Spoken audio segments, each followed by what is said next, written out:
వైఎస్ఆర్సీపీకి మా అందరికీ కూడా అంతే తీరని లోటు. ఎందుకంటే ఆయన నాకు తెలిసి ఎవరి గురించి రాంగ్ గా మాట్లాడింది కూడా నేను ఎప్పుడు వినలేదు, ఎవరి మీద కోపడింది కూడా చూడలేదు. అంత నాన్ కాంట్రవర్షియల్, అందరితో ఫ్రెండ్లీగా ఉంటారు, అందరితో కూడా అసలు డౌన్ టు ఎర్త్ గా ఉంటారు. అంత పెద్ద ఫ్యామిలీ, వాళ్ళ నాన్న ఎంపీ గా ఎంతో పేరు ప్రఖ్యాతులు సంపాదించారు. అలాగే వాళ్ళు బిజినెస్ లో ఎంతో ఎత్తులో ఉన్నా కూడా ఎప్పుడూ కూడా గర్వం లేకుండా చాలా నార్మల్ గా అందరితో ఫ్రెండ్లీగా ఉండటం మనం అందరం కూడా గమనిస్తాం. అలాంటి మంచి వ్యక్తి ఈ రోజు లేరు అంటే ఏం జరుగుతుందో కూడా అర్థం కావట్లేదు.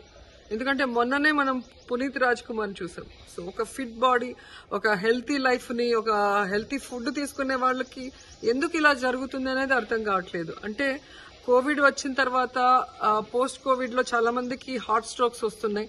అలా ఏమన్నా జరిగిందా, ఎందుకు ఇలా జరిగింది అనేది ఇంకా ఎవరికి అర్థం కాని పరిస్థితి. సో మాకు వైఎస్ఆర్సీపీలో ఉన్న నాయకులందరికీ ఇంత బాధ ఉంటే ఇంకా ఆ కుటుంబ సభ్యులకి, ముఖ్యంగా వాళ్ళ వైఫ్ పిల్లలకి అసలు వాళ్ళు తేరుకోలేని షాక్ అని నేను అనుకుంటున్నాను. అండ్ ఆ కుటుంబం రాజశేఖర్ రెడ్డి గారితో ఎంత సన్నిహితంగా ఉంది, రాజశేఖర్ రెడ్డి గారి కోసము ఆ కుటుంబం జగనన్నకి సపోర్ట్ చేసి కష్టకాలంలో ఏ విధంగా వెన్నంటి ఉంది మనం అందరం కూడా చూసాం. కాబట్టి ఈ రోజు జగనన్న కూడా ఈ వార్తను తట్టుకోలేడని నేను అనుకుంటున్నాను.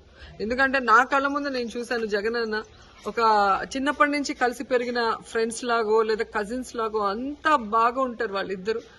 అసలు అన్నకి అంత సపోర్టివ్ గా నించున్న ఐటీ మినిస్టర్ గారు ఈరోజు ఇటు ఐటీ మినిస్టర్ గా అటు బ్రదర్ గా రెండు రకాలుగా జగనన్న గౌతమ్ అన్న ఈరోజు మిస్ చేశాడు. నిజంగా ఆ ప్లేస్ ఎవరు కూడా భర్తీ చేయలేరు. దేవుడు ఆయన ఆత్మకి శాంతి కలిగించాలి, ఆ కుటుంబ సభ్యులకి మనోధైర్యాన్ని ఇవ్వాలి. ఎందుకంటే ఇలాంటి ఇష్యూలో ఆ ఫ్యామిలీకి ఎవరు ఏం చెప్పినా ఏమిచ్చినా కూడా అది తక్కువే. అది ఆ బాధను ఎవరు కూడా తీయలేని పరిస్థితి.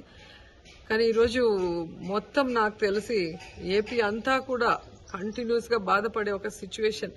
ఎందుకంటే నిద్ర లేవగానే ఇలాంటి ఒక ఇన్సిడెంట్ ఈరోజు వినాల్సి వస్తుందని మేము